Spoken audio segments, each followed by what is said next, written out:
Welcome to The Interest. I'm Sarah Wolak. What will Vincent Valvo and Andrew Berman go head-to-head with this week about? Find out later in the show.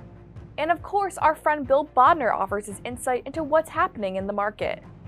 But before we tune in to this week's cage match or master the markets, let's talk referral relationships. Real estate agents are necessary for LOs to get their jobs done and vice versa. But gone are the days of finding an easy referral relationship. Today's agents want value, and they want to partner up with LOs who can bring them success. I had the chance to sit down with a few real estate agents about their expectations of a reliable referral partner and how loan officers can deliver that value. Let's take a look. We're in sales too, just like they are. And they get paid for their deals, just like we do. Real estate agents are bogged down with referral requests. And while this normally would be manageable, we're not in a normal market, which means real estate agents are tasked with attempting to weed out promising loan officers that will help them get to the closing table. It's important to know from their perspective that they're dealing with people who are literally looking for shortcuts to success. Brian K. Lewis is a real estate broker out of New York City. He's constantly on the go and says that in a referral partnership, he wants to work with an LO that can keep up. I can tell you that the mortgage loan officers that I love are no nonsense, productive. They will quickly tell you in 3 bullet points or less how they can do it. Lewis says that on-the-go agents like himself could care less about marketing materials or help at open houses. What he and other agents want is reliability and partnership. So if you're looking as an LO to make more efficient, productive connections to brokers, you want to be able to tell quickly a story or two about how you personally saved a deal. To read more about the relationship of reliability between loan officers and real estate agents, head on over to nmpmag.com. For The Interest, I'm Sarah Wolak. Angel AI is revolutionizing the home financing process. Here to tell us about it is Pavan Agarwal, the CEO of Celigence, the company behind this new amazing app. Tell us how Angel AI is helping the home financing process. We use empathetic AI technology, so Angel AI understands the emotions behind human inputs so that the application to approval to close of a mortgage is nearly free of human touch and free of human error, and is lightning fast compared to the manual standards of the real estate industry today. What about the people who have found it hard to get a mortgage? Angel AI has made the approval process for mortgages fair and transparent, such that we have cut the decline rates for minority communities by half relative to the national average. Just go to angelai.com or click the Ask Angel AI Now button and ask Angel AI your home finance questions, or simply ask her to send you one of these cool free t-shirts. Angel AI has transferred the home financing business and made it fairer and easier for everyone.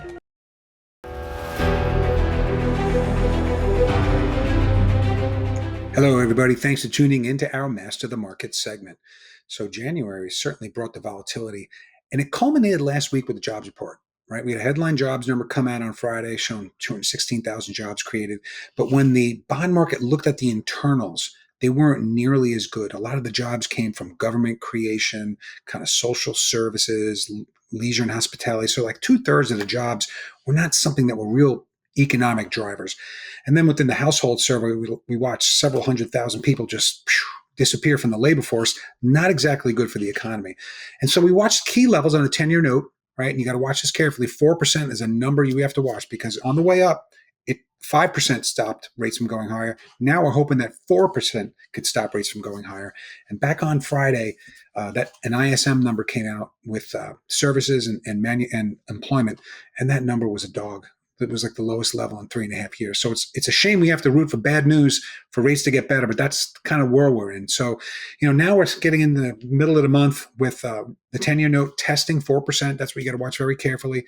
We have inflation numbers this week. And I think the big driver is going to be the reaction to our Treasury debt auctions. The Treasury Department is going to sell another $100+ billion worth of bonds that have to get sopped up.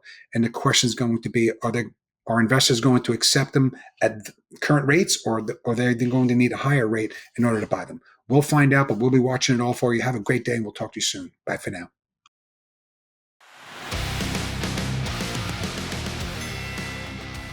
So, Vince, do you think the government is too involved in housing? Oh, boy. That's a loaded question, Andrew. I don't think they are.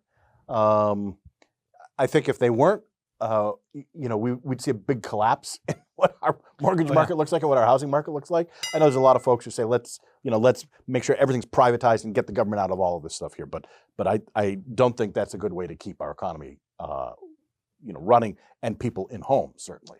Yeah, but I know you're anti-home ownership, so it kind of conflicts with the spirit of trying to put more people in homes. Just because I don't believe the math actually works for people who buy a house and how it works out for them as an investment, versus renting and taking the down payment, all the rest of the money, and investing it somewhere else. I'm against losing money, and I'm against having thinner bank accounts because you're involved with something that isn't going to help you out that way. But I know that people want to be in houses. If they want to be in a house, most people, they need a mortgage. They need government involvement to get them into something that they can afford the monthly payments on. So for that, I do believe that the government ought to be involved, and it ought to stay involved. There's a lot of talk about getting the GSEs out of conservatorship, and probably that's right. But the notion that they should all get out of the industry completely and the government should not be backing mortgages, I think that's a terrible idea. Yeah, the reality is when the economy crashes, there's not a lot of levers that the federal government has, and one of them is, of course, interest rates, because they lower the interest rates, and eventually there's more money towards housing, and that's going to get us out of any kind of economic calamities we're facing. I do wish that there were some levers that other government agencies could use to counteract when the Fed decimates the housing industry, decimates the mortgage lending industry, which it's done over the last 2 years. I mean, it's this whole issue of the idea that we need to correct inflation, we need to get the economy back. Yeah, I understand that, but taking a look at how disproportionately it has affected the housing industry it's a crime, frankly, what the Fed has been doing in this market. Now they don't want to put any kind of hope that the action they're going to be taking is going to actually help in the spring market, but they should, because we all need some hope in this thing here. This is a terrible, terrible market, and it's terrible what they've done to people who are trying to finance homes and people who are trying to buy homes and the industry that supports all of that. I think it's terrible. Don't you think it would be great if we had another agency that could step in and offset some of this stuff here? If the GSEs had a better role in setting pricing, or someone else that was willing to buy these bonds on a government level. So you want more government I would love to see actually a little bit more government involvement here. Okay. So listen, I think the ability to provide stimulus, the ability to kind of have some direction over the interest rates is great. I don't know how much more. I mean, you want to start a whole nother agency? Jeez. So this is another like CFPB kind of agency. I didn't ask for another CFPB, but I think some other agency that's there for promoting housing, more regulations, and has the ability to make it happen. That I would be for. So wow, so more regulations and less people owning homes. Is that? I'm actually for both of those things. Wow, do you know we're trying to actually get more people to do more mortgages. This is like that's the kind of people read our magazine and they learn how to do more mortgages. I know it's an unpopular stance, but I think that's probably the way to go. All right, thank you.